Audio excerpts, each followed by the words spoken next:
If you're curious if humans have complete autonomy to make their own decisions, then this video is for you, so let's get into it. Have you ever looked up at the stars and wondered, is my path already written? It's a question that has haunted humanity since we first gazed upon the cosmos. This is the heart of the debate: predeterminism versus free will. Do we have control over our lives, or are we just puppets dancing on the strings of fate? It's a question that speaks to the very core of our being. On one hand, the idea of free will is deeply ingrained in our culture. We are taught that we are the masters of our destinies, free to make choices and forge our own paths. This belief underpins our legal systems, our moral codes, and even our personal relationships. But then there's the other side of the coin: predeterminism. This perspective suggests that our lives are like movies playing out on a pre-recorded tape.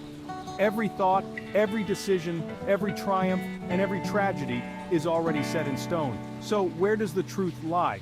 Are we truly free agents, or are we just playing out a script that was written billions of years ago? The debate between predeterminism and free will isn't just an academic exercise, it has profound implications for how we live our lives. If everything is predetermined, then what's the point of striving for anything? Why bother making plans or setting goals if our fate is already sealed? On the other hand, embracing free will comes with its own set of challenges. It means accepting responsibility for our choices, even the ones that lead to failure and regret. It means acknowledging that we are not perfect beings, that we are capable of making mistakes and hurting others. But it also means embracing the possibility of growth, change, and redemption. Think of it like this. Imagine you're playing a video game. In a predetermined game, the outcome is already decided. But in a game with free will, you get to make choices that affect the narrative. You can choose to be the hero or the villain, to save the princess, or let her perish. If we believe in free will, we become active participants in our own stories. We have the power to shape our own destinies, even if we don't always make the right choices. Jordan Peterson, the renowned clinical psychologist and author of 12 Rules for Life, offers a nuanced perspective on this age-old debate. He argues that while we may not have complete control over our circumstances, we do have the power to choose how we respond to them. In other words, it's not about what happens to us, but how we choose to interpret and react to those events.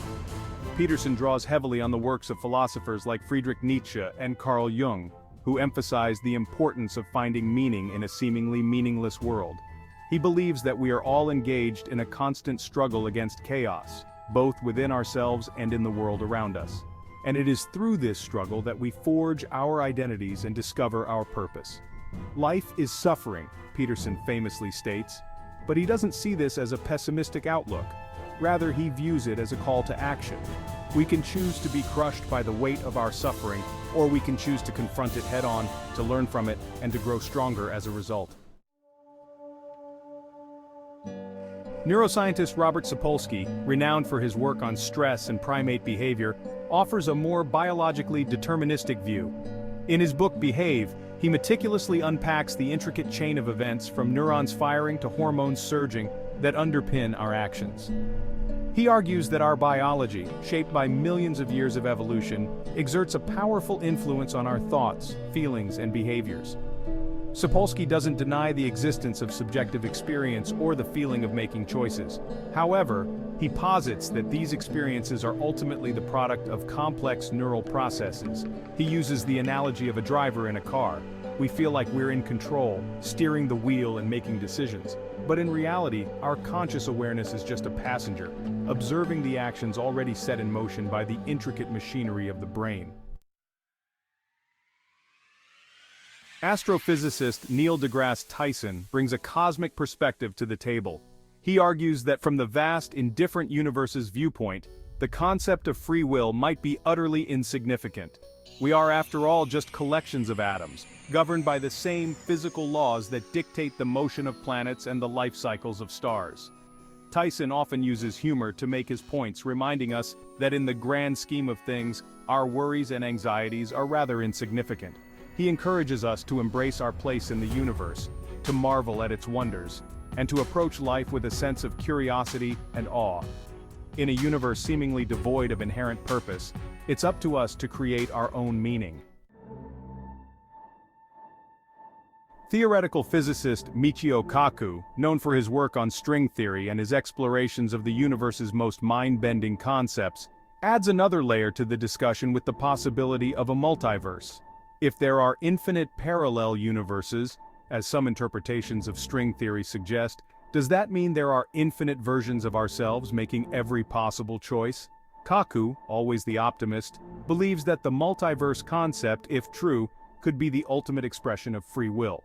In this scenario, every decision we make could split off a new universe, creating a reality where each potential outcome exists somewhere in the vast tapestry of the cosmos. This idea, while highly speculative, is incredibly intriguing.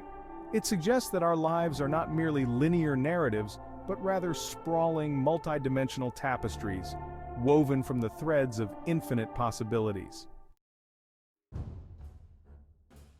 The debate between predeterminism and free will is ultimately a reflection of our deepest fears and aspirations. On the one hand, the idea of a predetermined life can be comforting. It absolves us of responsibility for our actions and offers a sense of security in a chaotic world. But it can also be terrifying. If our paths are already laid out for us, then what's the point of striving, of dreaming, of hoping for a better future? Free will, on the other hand, is both exhilarating and terrifying. It's the ultimate expression of our individuality, our ability to shape our own destinies. But it also comes with the weight of responsibility.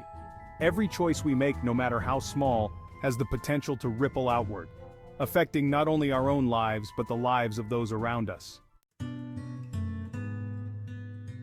So where does this leave us? Do we embrace the comforting illusion of determinism or the terrifying freedom of choice? The truth is, there is no easy answer. The debate between predeterminism and free will is a paradox, a Gordian knot that has baffled philosophers and scientists for centuries. Perhaps the best we can do is to acknowledge the complexity of the issue and to find a way to live with the uncertainty. We can strive to make conscious, deliberate choices while also accepting that we may never fully understand the forces that shape our lives.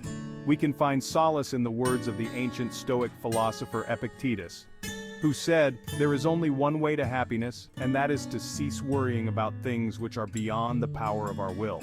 In other words, we should focus on what we can control, our thoughts, our actions, our responses to the world around us, and let go of the rest. The debate between predeterminism and free will is not a destination but a journey.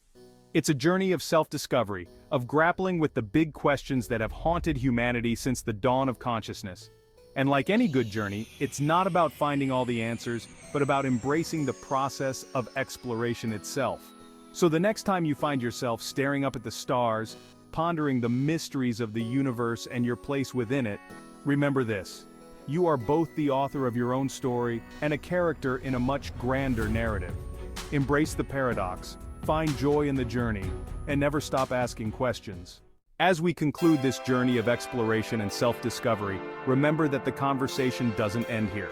Your engagement fuels the creation of more thought-provoking content. If you found value in this video, consider giving it a thumbs up and subscribing to our channel. By doing so, you're not just supporting us, but also joining a community of curious minds eager to explore life's biggest questions. Share your thoughts in the comments below, and let's continue this journey together. Thank you for watching, and until next time, keep questioning, keep exploring, and keep growing.